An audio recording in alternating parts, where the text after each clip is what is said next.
Life is a journey, a winding road filled with challenges, uncertainty, and moments that test our strength. Welcome to The Way Home, a space where mind, body, and spirit come together in the pursuit of peace and purpose. The Way Home is more than a podcast.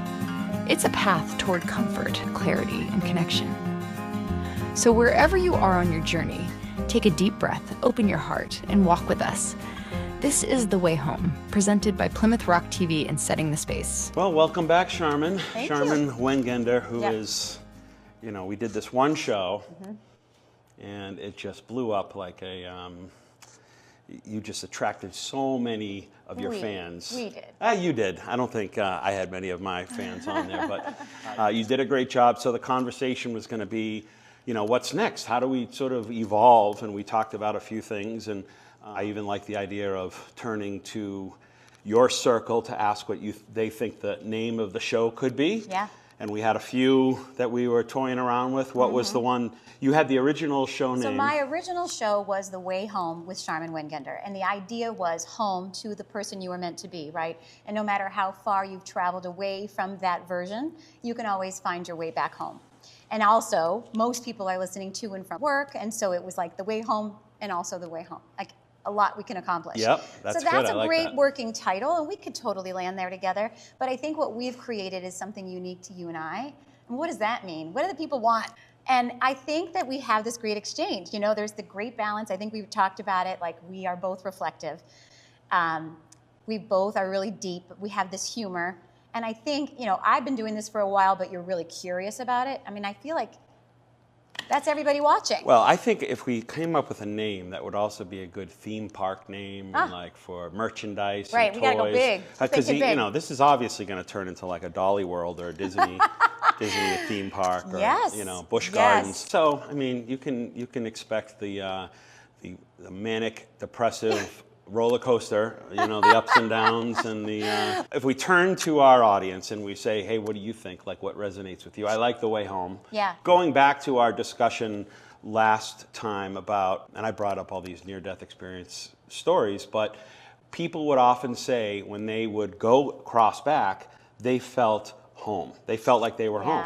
And they were connected with their spiritual selves. And, when they came to this existence and lived this temporary life, lesson, classroom, simulation, whatever we talk about, they felt we had to have that veil of forgetfulness, because we would otherwise feel so homesick. Because if that is truly our full eternal resting place, that homesick thing. Homesick. I love that, because I think that's kind of what we all feel when we're a little lost. And again, we talked about the show last week. We said there's a series of times in our lives where we lose ourselves and find ourselves again. That's normal, and that's supposed to happen. And even within relationships, there are seasons of a relationship. And, you've been married a long time. I've been married a long time. And there are many, we've even talked about this, many relationships within a relationship over the course of time, because you're changing and you're growing, and you're either growing together or you're growing apart, or you let yourself go to help nurture somebody else. And we all need the tools, and they apply to everything. They apply to your job. They apply to your parenting. I think that The Way Home does sound nice. You like that? I do like it. Okay, well, audience, we'll you'll have to let us know. We'll put it out to a vote. We'll put it out to a vote. We've got other ideas too, but I mean, I like it because I think it's a great metaphor, and we do love our metaphors. Yes, we love absolutely. Them. Yeah. So we were also toying around with the subject, because there's so many things to tackle, right? To our credit, you and I get together and we talk about all of everything at once. We look at our watches, and a couple days have passed. We need a camera following us around, I know, because all the good stuff is when the cameras aren't rolling. Yes. Yeah. It'd be like Big Brother. We just live here, and there's cameras everywhere. And and we talked about health in terms of what we consume. Let's and revisit eat. this. Yeah. So what are your thoughts there? Because I think that I obviously, as people can see, the camera adds 10 pounds. And we have 4 or 5 cameras on me right now, so you do the math. Yeah. So I think that that's one area where I don't make the connection of like what kind of energy that I feel like I want to have and what I eat, because sometimes I'll just eat something that makes me.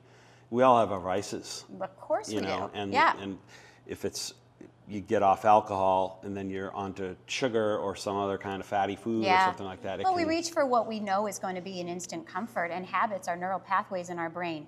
So basically, if we can picture our brain and all the grooves that you see, those are neural pathways, and the habits are formed after you do something for 21 days. And so all those lines are grooved. They're mental behavioral patterns. But that neuroplasticity, the ability to change our brain, is always there. So we have to change the way we're looking at things to create new habits that are better for us. Yeah. So it's okay to have vices until you realize it's not making you happy. And a lot of times what we do is we look for change outside of us. We try to start going to the gym, and we start to, maybe we need a new job. Maybe we need to drop that guy or that girl or, whatever. And we think that it's outside of us. But the real root of our health comes from within. It comes from the way you're thinking about your life. Because you ever hear the phrase, wherever you go, there you are. Have you heard this? Mm-hmm. So you take yourself into every new situation. So if you don't change the way you think, you're going to repeat it in that new environment, relationship, what have you. So going back to your question, health. I think the audience knows that I'm a nurse, but what we didn't cover is that I'm a holistic nurse, and so that was my focus. And again, like everything, like even how you and I met, things are no accident. So when I was in nursing school, there's a phrase, and any nurse out there knows that they say nurses eat their young, and they try to battle test you and try to figure out who the weak ones are so that we can, get rid of them, and only the strong survive, and those are our nurses of today. So what happened is I was in nursing school, and I got this folder one day, the patient chart, and it was somebody who had AIDS. And now we're going back. So let me think, this would have been 98, 96. This would have been 96. And so back then we didn't know enough about AIDS. We were very fearful. And so I was like, all right, I am being battle tested. I am afraid. My hands were shaking. And I was going into this bedroom, to this patient's room to do, the shaving and the washing and all the things that obviously would induce fear in someone who was afraid of AIDS. Right. But knowing I was battle tested, you dig deep and you go in anyways. And Chuck, I think I told you this story. When we first met, this story came up because it's why I'm doing what I'm doing, or many reasons why I'm doing what I'm doing. But I walked in, and this man I was not the only one afraid of him. The world was afraid of him. And people judged them for getting AIDS like it was their fault, right? So he had no family visiting him, and the staff at the hospital was treating him like a pariah. Like they didn't give him the biblical warmth version and of a leper. Yeah. Stay away and the outcast. And now it's not like I knew all of this, but the soul we talked about last week, like the eyes, convey all this energy. And so I walked in and I saw this despondent man who was so disconnected from himself, so lonely, so isolated, so sad that I forgot I was scared. So I walked up to him, I sat on the edge of his bed, I grabbed his hand, I introduced myself, and we started talking. And I remember saying to him, tell me who you were before your diagnosis. And I can tell you that it was like watching the slow, he was coming to life again. And I eventually said, keep talking, I gotta get your things. And I never remembered I was scared, because we were connecting on such a deep level. So I got everything done, and I realized, sat back down, I was holding his hand again, and I said, I gotta go. I can't be late. They're gonna eat me alive. So I said, I have to go, but thank you. Thank you so much. Because I realized I just did something. I overcame my fear, and I also felt like I helped him. I could feel that. And he wouldn't let my hand go, and he was like, no. He was like, thank you. He's like, I'm gonna cry. He's like, you made me feel like a human being. And I was like, whoa. And I walked away, and I said to my preceptor, Marie Fields, who I love, I hope she's watching, probably not, but maybe I'll send it to her. And I said, Marie, the power of human touch, we don't talk about that. We weren't teaching that in medical school and nursing school. It's still not talked about. But we're never gonna get better. Our health will never improve if all we do is throw medicine at it.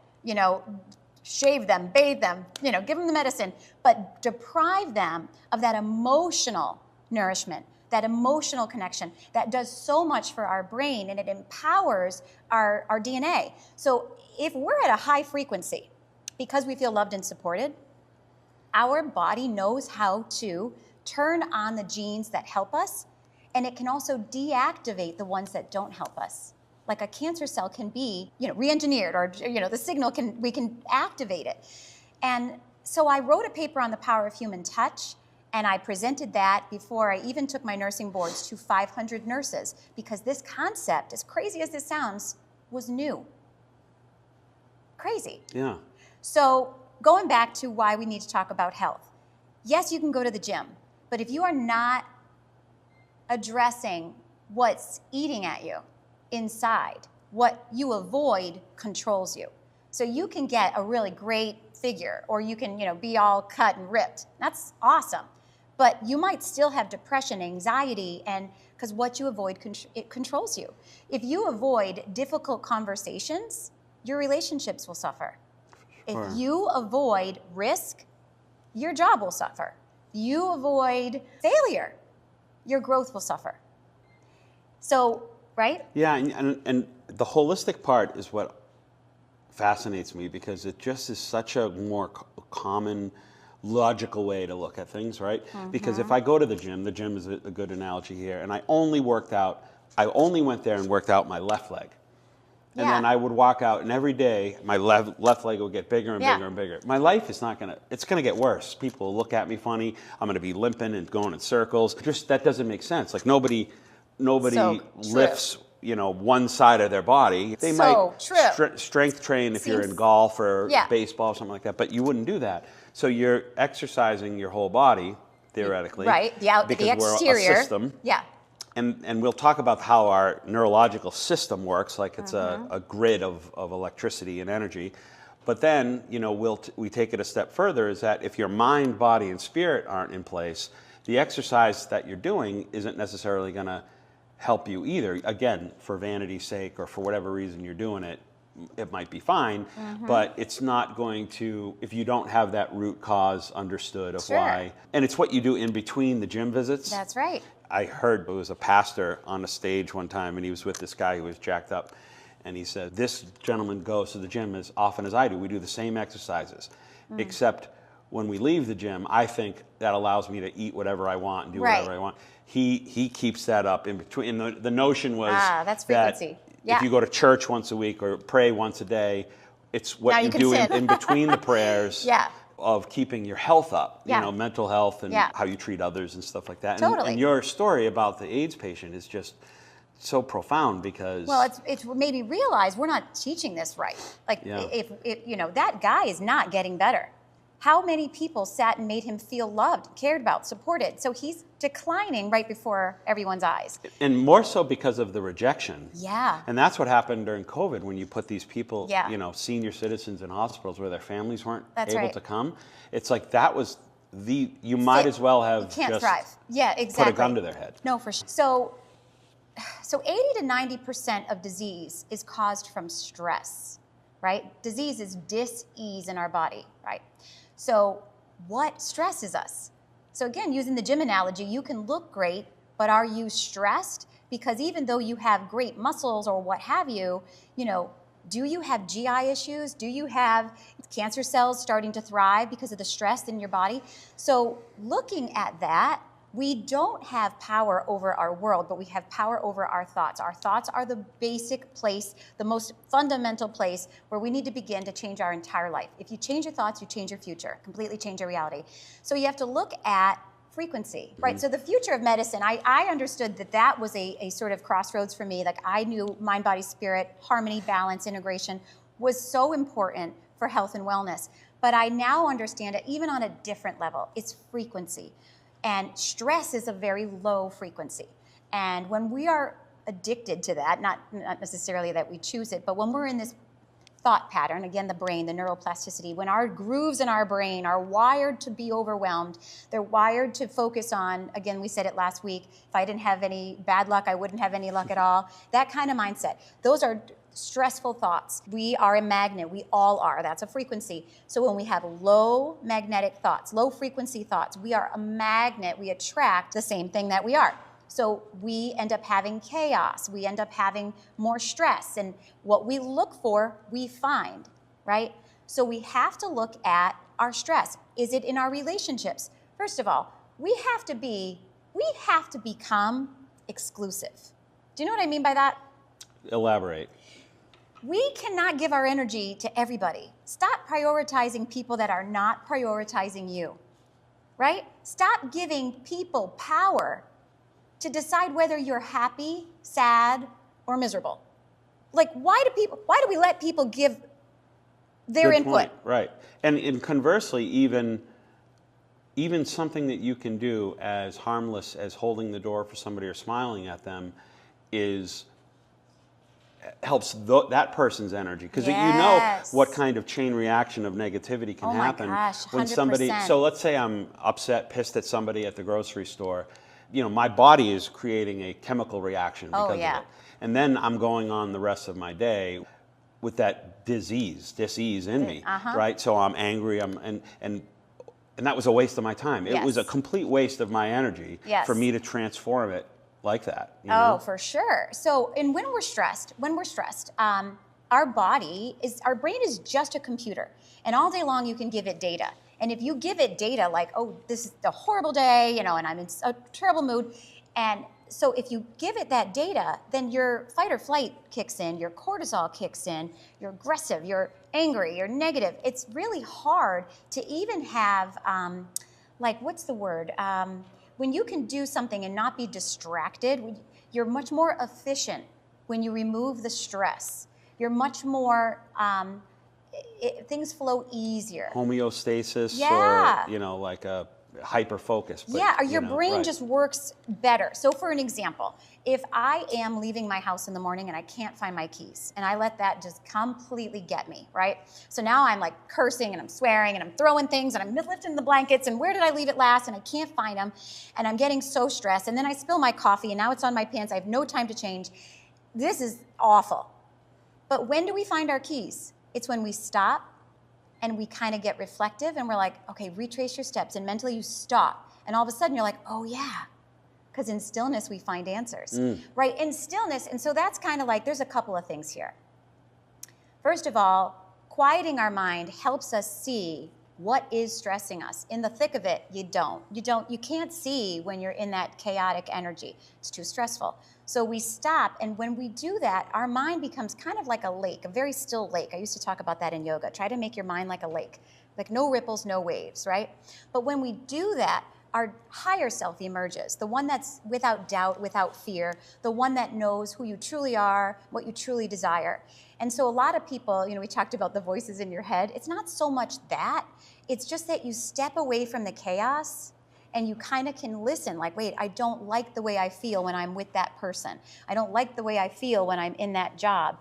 And we always have a chance to course correct if we do that self-reflection.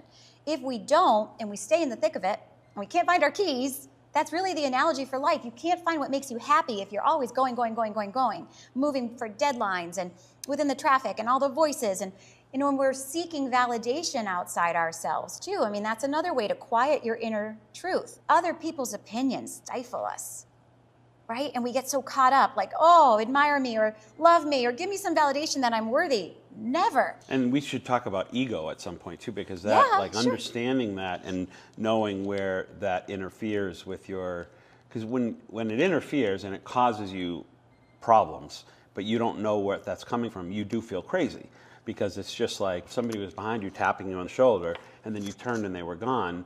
You start to feel nuts. They're just moving around, and that's what your ego is. Really, is just that voice on your shoulder that is not always the good one. It's true. Yeah. So it is true, and it's that's one of the best questions people have. Like, how do I know what's my intuition and what's my ego? And I think you just get really good. It depends. It's like a muscle at the gym again. The more you do it, the better you get, and you start to really decipher, who is my highest self? What do I really want? I'd like to share a story. Then you just made me think. When I started my radio show, I had to pitch it. I had to pitch it to the team. And I was so impassioned about it. And they were like, whoa, like, yes, like, let's do this show. This sounds like a great idea. I convinced them of my passion, and then they were 100%. And then it was like we had this meeting, and I was excited, and it was keying up. All great. Passion, momentum, all the things. All great. Passion, momentum, all the things. And then my ego stepped in the night before my first show, or the day before my first show. And I texted the woman, the boss of the company. I texted her and said, I don't think I want to do this. And she was like, what are you talking about? Where's the woman that was so impassioned? She got the whole You team had cold excited. feet, did I you? got cold feet. Okay. My ego came in and said, who are you to have anything to say? And the truth is none of us have anything original to say, really. I don't So think we it's do. funny you're bringing that up because Yeah. it's like the opposite of what we think of an ego is of you're the best and Ooh, like right. No, you're ego the wants to- center of the universe, and you're describing it as Oh, the inner ego. the Yeah. built personality inside of you that has the self-doubt and the fear and all that. Yes, true. So not the boastful ego, the ego that talks you out of things, the ego that makes you self-sabotage. We all have it, right? And sometimes many of us are afraid to shine or afraid to step into it. It shouldn't be me, it should be somebody else. And so we step back and we doubt ourselves and we let those thoughts win at our own, the stake of our happiness. Like at the expense and, of what lights us up. So they wouldn't let me quit. They were like, this is normal. You have cold feet. And so I showed up the next morning, did a lot of prayer. And I think I told you this, but we broke the record for a first show's number of listeners. And not without mistakes too, because I think I told you this, but our first show, we lost feed midway through and I had no idea and I just was talking to the wind. We had to start over. And it all turned out fine. I guess my point is sometimes it is really difficult to know whether that self-doubt is your intuition going, I don't really think you should do this. But it's a practice. It's a practice of self-reflection and taking action based on your intuition and seeing how that works. Data for the computer.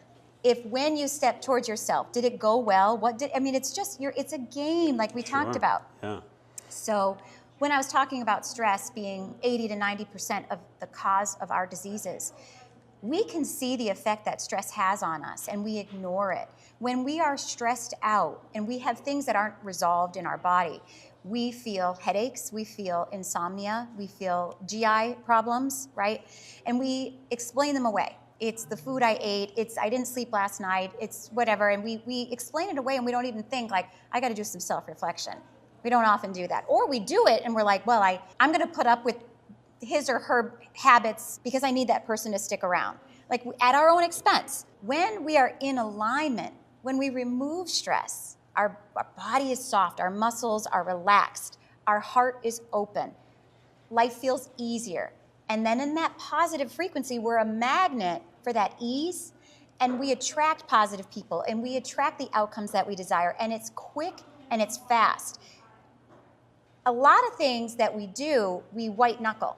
And we can get what we want if we put our mind to it, but it's not supposed to be so freaking stressful. Right. So there's supposed to be a check-in along the way, like, is this good? Are you fed? Are you in a good environment? And you can't always get rid of the people around you, but you can protect your frequency. The future of medicine, well, I thought it was about mind, body, spirit integration. I think it's the frequency. What frequency are you at?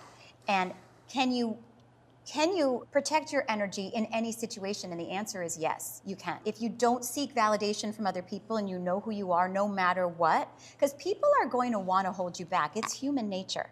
It honestly is. And so you're going to have people who don't support you because they just don't want to see you succeed, right? You're going to have people that give you that angst or that energy or that criticism because they have worthiness issues inside of them, and you become the container. They give you that stress. They give you that anger because that's what's living inside of them. And you're just thankfully holding some of it for them for a little while. Right. Right? Well, we want to put the call out to the public to help us name the show. I'm going to throw another nomination in there. How about Sharmin is Wicked Smart? The Sharmin is Wicked Smart podcast, because it's just brilliant stuff. And I think that... and when we come back, I want to talk more about that, how the body is such a miraculous healing, self-healing machine. It is. And talk a little bit about how our thoughts control our health and our mental health. So we have Sharmin is Wicked Smart. Yeah, but Chuck, here, you got the other half. Sharmin and Chuck. Yeah, please. I'm just along for the ride here. So we'll be back in just a few minutes. Yeah.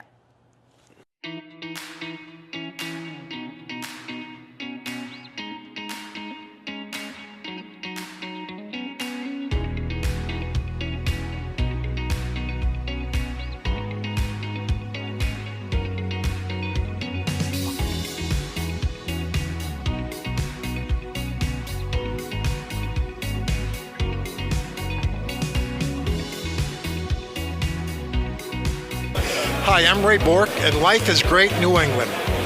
I'm Doug Flutie, and life is great New England. I'm Allie Raisman, and life is great New England. Hi, I'm Derek Sanderson, and life is great in New England.